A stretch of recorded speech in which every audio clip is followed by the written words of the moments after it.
राधे राधे प्रभु जी, सबको राधे राधे। एक बहुत ही सुंदर प्रसंग है कि मन का आंकलन कैसे किया जाए, चरित्र का आंकलन कैसे किया जाए, भीतर के चरित्र का। तो बहुत पहले की बात है कि एक गांव में एक बेस्या रहा करती थी। अब आप जानते हैं बेस्या का काम धंधा क्या है। और दूसरी तरफ उसी गांव के थोड़ा सामने एक बहुत बड़ा मंदिर था। उस मंदिर में एक सन्यासी साधु रहा करते थे। अब साधु का काम क्या होता है वो भी आप सब जानते हैं।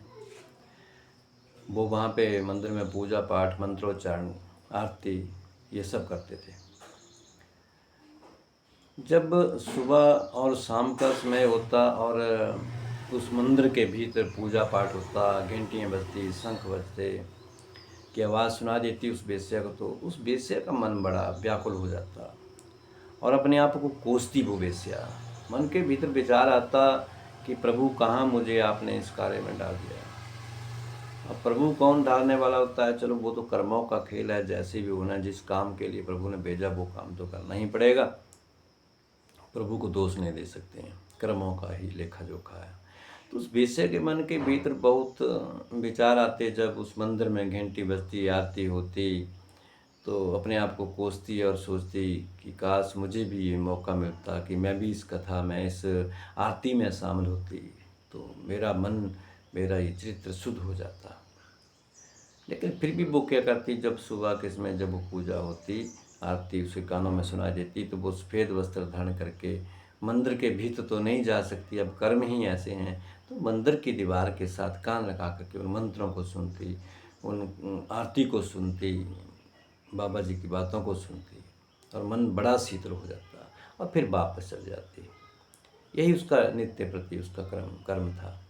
लेकिन उधर साधु संत जो थे वो पूजा पाठ करता, सुबह शाम आरती करता, भजन करता। लेकिन जब रात के समय जब उस बेस्या के घर में गाने बजाने की आवाज़ सुनता, बहुत बढ़िया उसको मन को भाती वो आवाज़ें सुनता, तो अपने आप को वो साधु कोसने लगता कि कहाँ मैं ये भागों वस्त्र धारण करके साधु बन गया, कहाँ मैं मौज मस्ती करता उनकी तरह आवाज़ जाता, उस विषय के बाद आता। मन के भीतर ऐसे विचार आने लगे। काफ़ी समय हो गया ऐसे ही वो मन में सोचता, हर शाम रात को वैसे ही उसके मन के भीतर विचार आते और दूर बेस्या के मन के भीतर वो विचार आते कि मैं कहाँ फंस गई।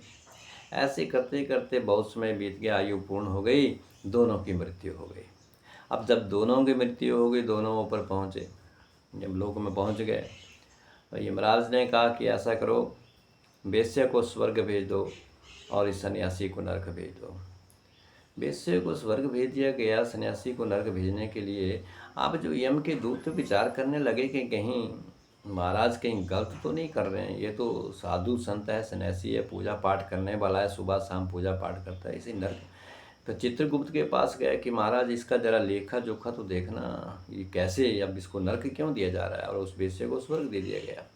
अब चित्रगुप्त ने वो बही खाता निकाला, खोला, देखा नहीं, ये नरक जाने के ही लायक है। लेकिन कैसे, अब बताया।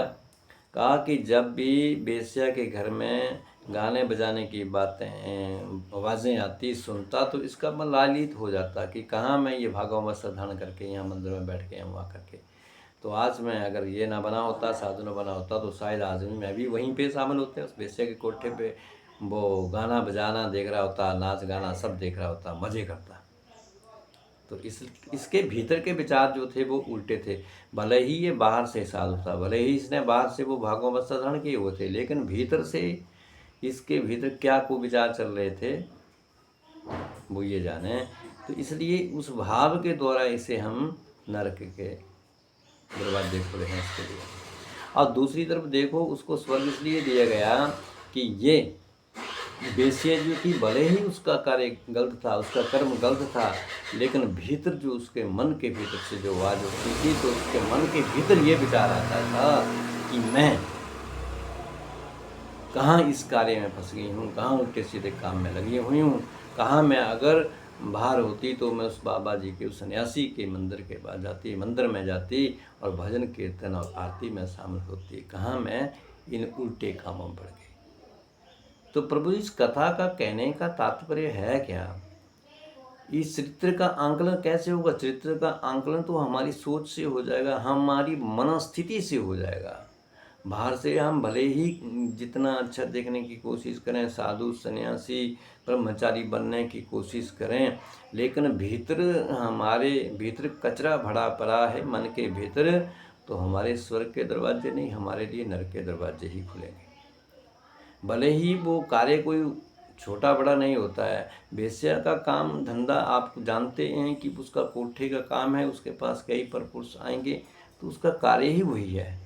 लेकिन भले ही वो शरीर से गलत काम कर रही है, लेकिन उसका जो मन स्थिति है वो उसकी शुद्ध है। अगर साफ है, प्रभु के प्रति उसकी श्रद्धा भाव है, तो अवश्य ही वो गलत नहीं हो रहा है। उसके लिए प्रभु हमेशा स्वर्ग का दरवाजा खुलेगा। हमारा मन साफ होना चाहिए, हमारी मनस्थिति ठीक होनी चाहिए, हमारे मन के भीतर चिंतन केवल उस प्रभु का होगा, तो भले ही आप कहीं गलत रास्ते राह में भी पड़ गए हैं, प्रभु एक ना एक दिन आपको सही रास्ते पे अवश्य लेके आएंगे।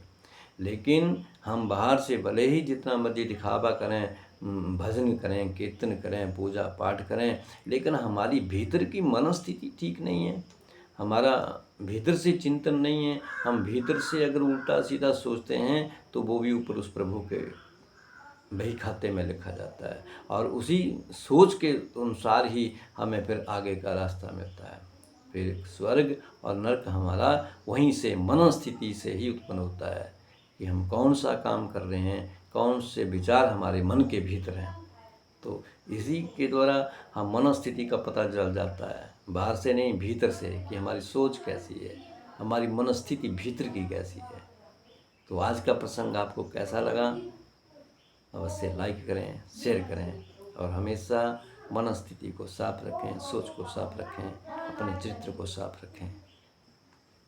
राधे राधे, सबको राधे राधे।